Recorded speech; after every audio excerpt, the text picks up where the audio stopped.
صلی اللہ تعالیٰ علیہ وسلم کی احادیث میں سے 3 وجہ سے آپ کے سامنے پیش کرنے کی سعادت حاصل کی۔ اللہ تبارک و تعالیٰ نے اپنے مقدس کلام میں ضابطہ بیان فرمایا کہ جس نے اللہ اور اس کے رسول کی اتباع کی وہ کامیاب، اور جس نے اللہ اور اس کے رسول کی نافرمانی کی وہ ناکام اور نامراد۔ اب اللہ تبارک و تعالیٰ کی فرما برداری کیسے معلوم ہو کہ اللہ کن چیزوں میں راضی ہے، کن چیزوں میں ناراض ہے، یہ انسان اپنی عقل سے نہیں سمجھ سکتا۔ اس کے لیے اللہ تعالیٰ نے اپنے فضل سے انبیاء کرام کو بھیجا، اور سب کے اخیر میں سید الاولین والآخرین صلی اللہ تعالیٰ علیہ وسلم کو بھیج کر کے اللہ پاک نے اپنا منشا اور اپنی رضامندی والے کاموں کو بتا کر اللہ نے قرآن میں بیان فرمایا من یطع الرسول فقد اطاع اللہ، کہ میرا محبوب جسے حلال کہے وہ حلال ہے، جسے حرام کہے وہ حرام ہے۔ گویا کامیابی اللہ تبارک و تعالیٰ نے اپنے محبوب صلی اللہ تعالیٰ علیہ وسلم کے نقش قدم میں رکھی، اور پھر فرمایا لقد کان لکم فی رسول اللہ اسوۃ حسنہ، اے لوگو تمہارے لیے زندگی گزارنے کا بہترین طریقہ نبی کریم صلی اللہ تعالیٰ علیہ وسلم کی ذات گرامی۔ گویا اگر کسی کے دل میں یہ شوق اور یہ طرف اور یہ جذبہ ہے کہ میں کامیاب ہونا چاہتا ہوں اللہ کی نظروں میں، تو اسے چاہیے کہ نبی کریم صلی اللہ تعالیٰ علیہ وسلم کی زندگی کو اپنے لیے آئیڈیل بنائے۔ نبی کریم صلی اللہ تعالیٰ علیہ وسلم نے فرمایا کہ تم اس وقت تک اپنے ایمان کے دعوے میں کچے اور ادھورے ہو، لا یؤمن احدکم، کہ تم میں سے کوئی ایمان کا دعویٰ کر رہا ہے، زبان سے کر رہا ہے، اس کی دلیل نبی اکرم صلی اللہ تعالیٰ علیہ وسلم نے فرمایا کہ جب تک کہ میں یعنی نبی اکرم صلی اللہ تعالیٰ علیہ وسلم ان کے والدین سے، ان کی اولاد سے، بلکہ خود اپنی ذات سے بھی زیادہ محبوب نہ ہو، اس وقت تک وہ اپنے دعوے میں پکا نہیں ہے۔ من رغب عن سنتی فلیس منی، جو میری سنتوں سے اعراض کرے، میرے طریقے کو چھوڑ دے، میرے یہ عام طور سے نکاح کے موقع پر جو نکاح خواہ ہوتا ہے وہ پڑھاتا ہے النکاح من سنتی فمن رغب عن سنتی فلیس منی، اصل میں دو الگ الگ ہیں، النکاح من سنتی الگ ہے اور فمن رغب عن سنتی فلیس منی یہ الگ ہے، لیکن تو نکاح بھی سنت ہے اس لیے اس حدیث کو اس کے ساتھ جوڑ کے پڑھا جاتا ہے خطبے میں۔ تو آپ علیہ السلام نے فرمایا جو کوئی میری سنت سے اعراض کرے، صرف نکاح میں نہیں پوری زندگی میں، کھانے میں، پینے میں، اٹھنے میں، بیٹھنے میں، سونے میں، جانے میں، جاگتے میں، دکان میں، معاملات میں، معاشرت میں، اخلاقیات میں میری سنتوں کو چھوڑ دے گا اگر کوئی، فلیس منی، وہ میرا امتی کہلانے کا مستحق نہیں، میرا اس کا کوئی رشتہ نہیں، چاہے وہ کوئی مذہب اختیار کرے، یہودی بنے، نصرانی بنے، کسی مذہب کو اختیار کرنے، میرا نہیں، میرا وہ ہے جو میری سنت سے محبت کرنے والا۔ ایک موقع پر نبی اکرم صلی اللہ تعالیٰ علیہ وسلم سفر میں ہیں، آپ کے صحابہ ساتھ میں ہیں، صحابہ تو صحابہ تھے، اس کائنات میں، اس چشم فلک نے اور اس دھرتی پر، اس آسمان کے نیچے کسی نے ایسے عاشق نہیں دیکھے ہوں گے جیسا عشق اللہ تبارک و تعالیٰ نے صحابہ کے دلوں میں نبی کریم صلی اللہ تعالیٰ علیہ وسلم کا ڈالا تھا، ایسی محبت اور ایسا عشق صحابہ کو۔ تو نبی کریم صلی اللہ تعالیٰ علیہ وسلم وضو فرما رہے تھے اور آپ علیہ السلام کے مبارک ہاتھوں سے، مبارک اعضاء سے پانی نیچے ٹپک رہا تھا۔ صحابہ کرام رضوان اللہ تعالیٰ علیہ مجمعین پنوانا وار وہ پانی جو آپ کے جسم مبارک سے نیچے ٹپکتا تھا اس کو فوراً آگے بڑھ کے لے لیتے تھے، یوں اپنے ہتھیلی اور لے کر کے اپنے چہرے پہ ملتے تھے، اپنے بدن پہ ملتے تھے۔ وہ خوش نصیب جس کی ہتھیلی پر آپ علیہ الصلوۃ والسلام کے وہ پانی کے قطرے ٹپک گئے وہ تو اپنی قسمت پہ ناز کرتا تھا، اور جس کو وہ پانی کے قطرے نہیں ملتے تھے وہ آگے بڑھ کر کے جس کے ہاتھ پہ قطرہ گرا اس کے ہاتھ کو مل کر کے بھی اپنے بدن پہ مل لیتا تھا۔ نبی اکرم صلی اللہ تعالی علیہ وسلم نے اپنے عاشقوں کی ادا دیکھ کر فرمایا ایسا کیوں کر رہے، کس چیز نے تمہیں ایسا کرنے پر مجبور کیا؟ صحابہ نے عرض کیا اللہ کے رسول ہم اپنے دل سے مجبور ہیں، ایسی محبت ہے، ایسا عشق ہے کہ ہم بے ساختہ یہ کرنے پر مجبور ہیں۔ گویا وہ محبت ہے کہ جو محبت ان اداؤں پر مر مٹنے کے لیے بے قرار کر رہی ہے۔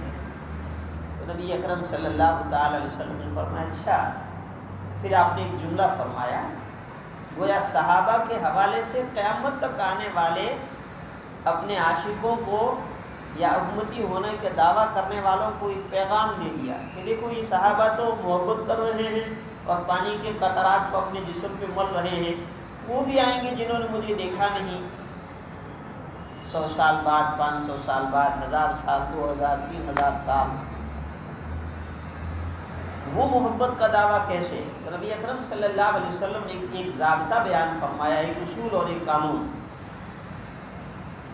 من احب سنتی فقد احبنی، کہ دیکھو میرے سے محبت کا تقاضا یہ ہے کہ میری سنتوں سے محبت کرے،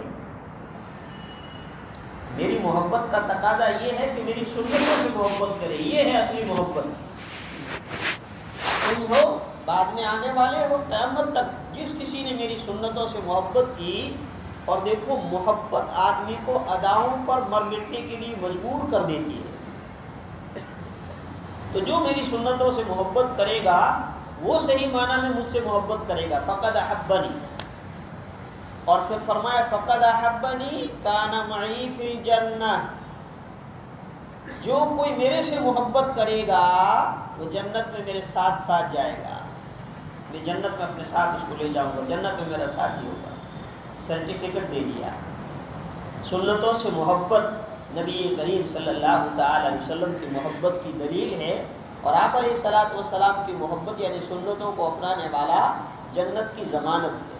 بالفاظ دیگر اس کا مفہوم مخالف ہو کہ زبان سے 1000 دعوے کرے محبت کے لیکن زندگی میں سنت نہیں ہے، سنتوں سے محبت نہیں ہے، آپ علیہ الصلوۃ والسلام کی محبت کا دعویٰ کر رہے ہیں لیکن زندگی میں سنتیں نہیں ہیں، تو ظاہر بات ہے کہ محبت نہیں ہے۔ محبت ہوتی تو ادائیں اپناتے، دعوے کر رہے ہیں لیکن سنتیں زندگی میں نہیں ہیں، کھانا غیروں کے طریقے پر ہے، سونا غیروں کے طریقے پر ہے، لباس غیروں کے طریقے پر ہے، چلنا پھرنا غیروں کے طریقے پر ہے، رفتار و گفتار غیروں کے طریقے پر ہے، تو ظاہر بات ہے محبت ہے لیکن دلیل سے خالی ہے۔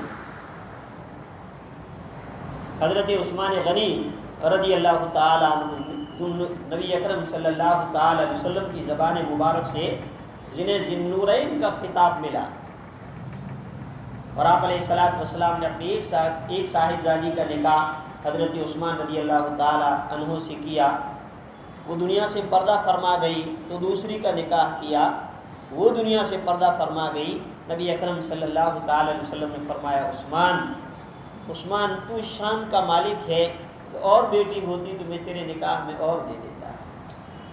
کائنات میں تنہا آدمی ہے، نبی اکرم صلی اللہ تعالی علیہ وسلم کی 2 صاحبزادیاں یکے بعد دیگرے آپ علیہ الصلوۃ والسلام نے ان کے نکاح میں دیا، اسی وجہ سے انہیں ذی-النورین کہا جاتا ہے، 2 نور والا۔ صلح حدیبیہ کے موقع پر کہ مکہ کے سرداروں سے بات کرنے کے لیے کون جائے گا، مکہ مکرمہ بات کرنے کے لیے کون جائے گا، تو نبی اکرم صلی اللہ علیہ وسلم نے فرمایا عمر تم چلے جاؤ۔ حضرت عمر رضی اللہ تعالیٰ عنہ نے آ کر بارگاہ رسالت میں عرض کیا کہ اللہ کے رسول میں تو چلا جاؤں گا لیکن آپ کو معلوم ہے میری کفار والوں کے ساتھ، مکہ کے کافروں کے ساتھ کیسی ہے، میں تو شمشیر برہنہ ہوں اور میرا کوئی اتنا بڑا قبیلہ بھی نہیں ہے یہاں، میرا مشورہ ایسا ہے کہ حضرت عثمان کو بھیج دیا جائے، جہاں اپنی ذات کے اعتبار سے شریف النفس بھی ہیں اس کے ساتھ ساتھ میں حضرت عثمان رضی اللہ تعالی عنہ کا قبیلہ بھی یہاں مکہ میں بڑا ہے اور بڑے اثردار لوگ ہیں، تو ان کے قبیلے کی وجہ سے دوسرے لوگ بھی حضرت عثمان کے ساتھ الجھیں گے نہیں، تمیز سے بات کریں گے۔ نبی کریم صلی اللہ تعالی علیہ وسلم نے حضرت عمر رضی اللہ تعالی عنہ کا یہ مشورہ قبول فرمایا اور حضرت عثمان رضی اللہ تعالی عنہ فرمایا تم چلے جاؤ۔ حضرت عثمان رضی اللہ تعالی عنہ وہاں سے چلے تو حضرت عثمان کے خاندان والے جو مکہ مکرمہ میں تھے انہیں معلوم تھا کہ حضرت عثمان ایلچی بن کر آ رہے ہیں، تو بھئی ہمارے خاندان کے آدمی ہیں، لہذا ان لوگوں نے بڑا اہتمام کیا استقبال کا۔ اس عرب کے دستور کے مطابق انہوں نے اپنے ساتھ ہتھیار لگائے اور نوجوانوں کی بہت بڑی ٹیم لی اور شہر سے باہر نکل کر کے حضرت عثمان کا استقبال کیا اور اپنی حمایت میں لے کر کے ان کو مکہ مکرمہ میں داخل ہوئے۔ وہ اس بات کا پیغام تھا کہ کوئی عثمان کی طرف نظر اٹھا کے بھی دیکھے گا نہیں۔ لمبا واقعہ ہے، لیکن جو بات میں کہنے جا رہا ہوں وہ یہ کہ حضرت عثمان رضی اللہ تعالی عنہ اپنے اس خاندان والے جوانوں کے ساتھ میں چل رہے ہیں تو انہوں نے دیکھا کہ حضرت عثمان رضی اللہ تعالی عنہ کی جو لنگی ہے وہ آدھی پنڈلی تک ہے، اور مکہ کے لوگ زمانہ جاہلیت میں مشرکین وہ تکبر کی وجہ سے اپنا کپڑا اپنی چادر جو ہے وہ ٹخنے سے نیچے رکھتے تھے، یہ ان کا دستور تھا۔ وہ جو جتنا بڑا اتنا جو ہے وہ چادر گھسیٹ کے اپنے ٹخنے سے نیچے رکھتا تھا، بڑائی میں، تکبر میں۔ نبی اکرم صلی اللہ تعالی علیہ وسلم نے منع فرمایا کہ نہیں، ٹخنے سے نیچے کپڑا نہیں، ٹخنے سے اوپر، یہ ٹخنے سے نیچے کپڑا رکھنا ناجائز حرام ہے تکبر کی وجہ سے۔ تو ان لوگوں نے دیکھا کہ حضرت عثمان رضی اللہ تعالی عنہ کی چادر تو اوپر ہے آدھی پنڈلی تک۔ اب وہ ان خاندان والوں نے کہا عثمان تم ذرا مکہ کے سرداروں سے بات کرنے جا رہے ہو اور وہ لوگ اس کو برا سمجھتے ہیں، تم ذرا اپنے کپڑے کو تھوڑا نیچے کر لو نا تاکہ ان لوگوں کو برا نہ لگے۔ تو حضرت عثمان رضی اللہ تعالی عنہ نے جو جملہ فرمایا، یہ محبت، اس جملے کے ایک ایک حرف سے محبت اور عشق ٹپکتا ہے۔ حضرت عثمان رضی اللہ تعالی عنہ نے کہا میں نے اپنے محبوب کی چادر کو ایسے ہی دیکھا ہے، دنیا والوں سے مجھے کیا مطلب، برا سمجھے کہ اچھا سمجھے، میں تو اس کی نظر میں اچھا ہوں جو مجھے پسند ہے، جو مجھے پسند ہے اور جسے میں پسند ہوں۔ اور ہوتا ہے آج کے نوجوانوں کو دیکھ لو، وہ ہیئر اسٹائل کیسے کرتے ہیں، یعنی اپنے بالوں کی اسٹائل اور اپنے کپڑے، یہاں تک کہ ہم تو کہتے ہیں کہ بھی ٹخنے سے نیچے مت رکھو، وہ تو کسی کی محبت میں گھٹنے بھی ننگے کر دیتے ہیں۔ اگلے دن ایک نوجوان آیا گھٹنوں کے اوپر لیے ہوئے، میں نے کہا یہ کیا پہن رکھا تم نے، ذرا اپنے یہ گھٹنے کے جو ہے وہ سطر میں داخل ہے، اپنا کپڑا نیچے رکھو، یہ کس کی ادائیں ہیں۔ لیکن یاد رکھیے میں نے جو پہلے جملہ کہا تھا کہ حب الشیء یومی و یبصر، عربی کا جملہ ہے کہ جس سے محبت ہوتی ہے نا، محبت اندھا اور بہرا کر دیتی ہے، اس کو کچھ نظر آتا نہیں ہے۔ یہ ہمارے نوجوان ہمارے گھروں میں، دیندار گھرانوں میں ہم دیکھتے ہیں ان کا لباس، یعنی کسی کی محبت میں ہم تو یوں کہتے ہیں کہ بھی نبی اکرم صلی اللہ علیہ وسلم کی محبت میں ٹخنے سے اوپر رکھو، تو وہ گوارا نہیں، کسی کی محبت میں گھٹنا بھی ننگا کر دیا۔ اور ابھی تو وہ بالوں کی اسٹائل چل رہی ہے، یعنی سچ بات کہتا ہوں کہ اس کے یعنی دیکھنے والے کو شرم آتی ہے، لیکن اس کو نہیں۔ کیوں؟ اس کو تو جس سے محبت ہے اس کی نقل کرنی ہے۔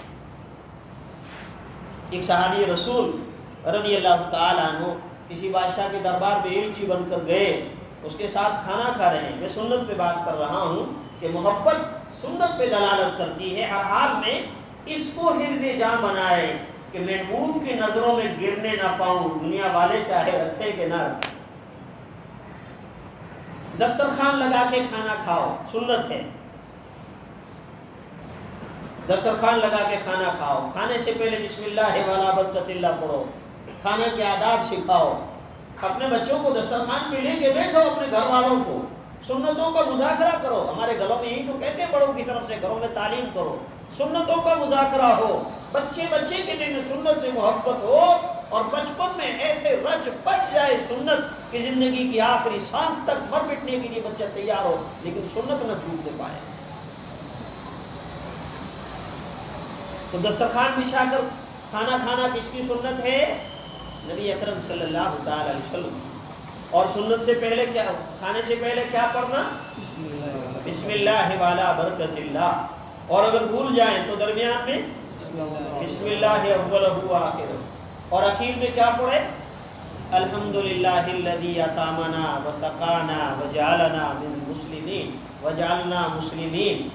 اللہ نے کھلایا پلایا, ساری تعریف اسی کے لیے. کھلانے والا کون ہے؟ اللہ ہی ہے. اور اگر قسمت سے کسی کے دسترخوان پر مہمان بن کر دعوت کھانے کا موقع مل جائے تو کیا پڑھے؟ اللہم اطعم من اطعمنا یا من اطعمنی واسق من سقانی وجعلنی مسلمین. دعائیں دیجیے, اپنے گھر والوں کے لیے بھی دعائیں دیجیے. وہ اس کی محنت میں اتنا کھا کر کے تمہیں کو اپنے بچوں کو گھر والوں کو لے کے بیٹھو ساتھ میں اور سنتوں کا مذاکرہ کر کے پھر سنت کھانا شروع کرو. پھر دیکھو برکتوں کا حال. فرمایا سارا کھانا برکت والا ہوتا ہے, لیکن اس میں سے کسی ایک دانے میں بہت زیادہ برکت ہوتی ہے, وہ گر جاتا ہے. تو دسترخوان بچھا ہوا ہے, اسے اٹھا کر صاف کر کے کھا لو. شاید شیطان نے وہی گروایا تیرے ہاتھ سے جس میں برکت رکھی تھی.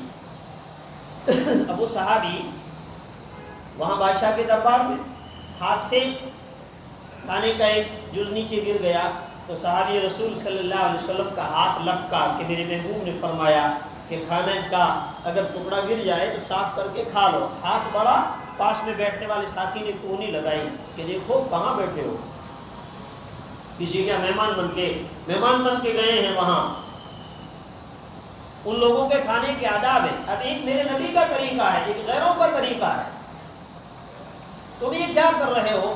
یہ لوگ گری ہوئی چیز کو اٹھا کر کھانا بہت مایوس سمجھتے ہیں. کھانا اللہ کی نعمت ہے, اللہ نے کھلایا ہے. نبی کے طریقے پر خدا کی نعمت سمجھ کے کھاؤ.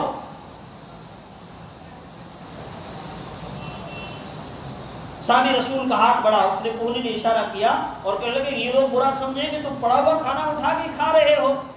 صحابی کی زبان مبارک سے جو تاریخی جملہ ملا ہے آج بھی وہ حدیث کی کتابوں میں موجود ہے. اترکت سنت حبیبی لہؤلاء الحمقاء,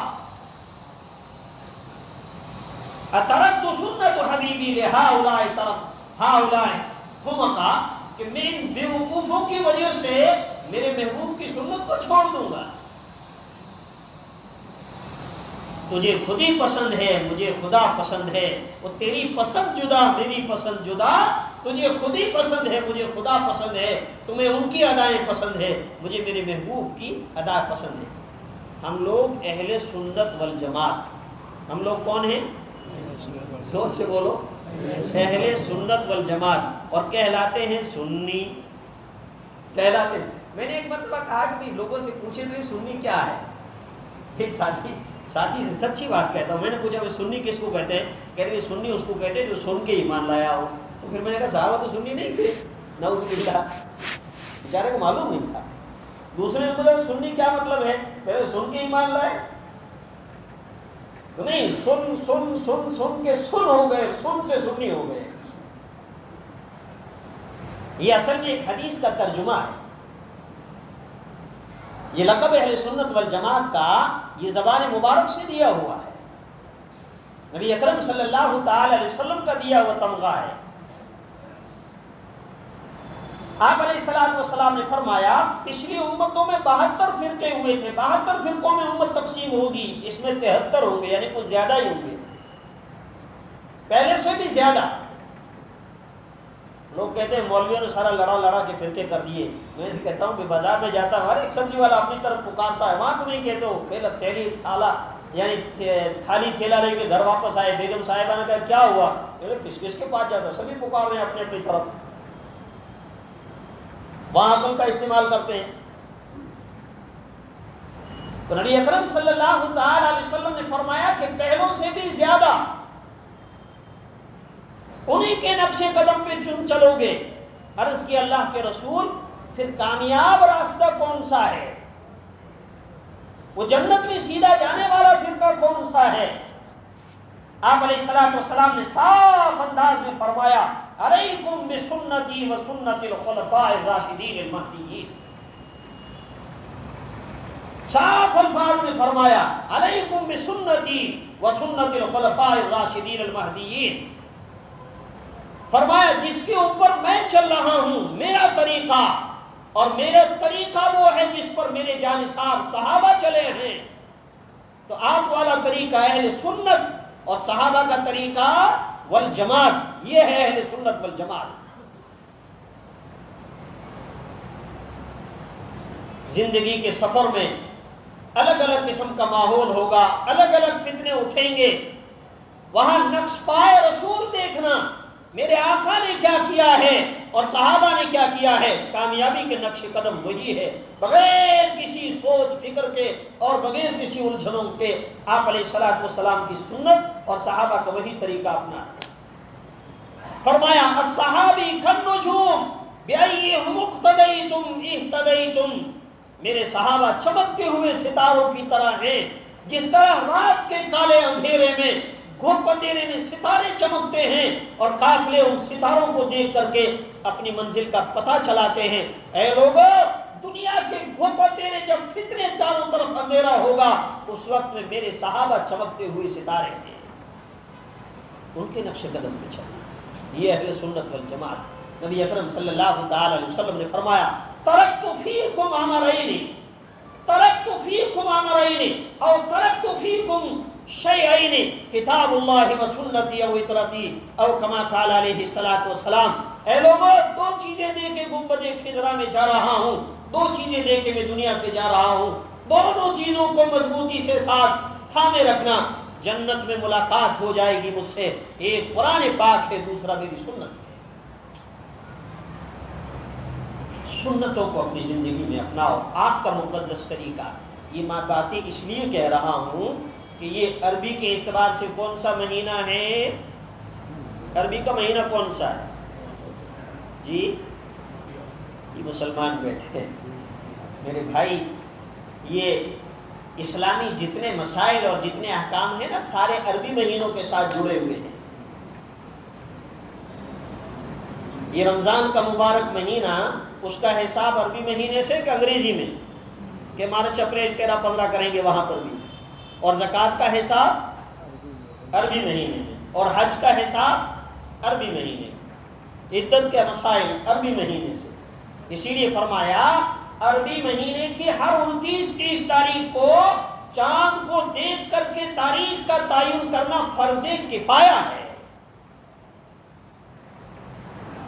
کہ کچھ لوگوں نے چاند دیکھنے کی کوشش کی، چاند دیکھ کر کے تعین کر دیا، سب کی طرف سے ادا ہو گیا، اور اگر کسی نے نہیں کیا تو سارے کے سارے گنہگار ہوں گے۔ مسجد میں ایک دو آواز آ گئی، سب کی طرف سے انہوں نے فرض کفایہ ادا کر دیا۔ یہ جمادی الاول ہے، محرم، صفر، ربیع الاول، ربیع الثانی، اور یہ جمادی الاول۔ مہینوں کے نام تو یاد کرو، بچوں کو یاد کرو آپ۔ یہ جمادی الاول، اور شمسی جو انگریزی مہینہ چل رہا ہے وہ کون سا ہے؟ معلوم ہے، یہ میں کہتا ہوں آج کا دن بھی ہے، بہت سارے لوگوں میں آج کا دن منانے کی، برتھ ڈے، حضرت عیسیٰ علیہ السلام کی پیدائش کا، حالانکہ حضرت عیسیٰ علیہ السلام کی پیدائش کا بھی 25 دسمبر نہیں ہے۔ قرآن میں اللہ تبارک و تعالیٰ نے حضرت مریم کا واقعہ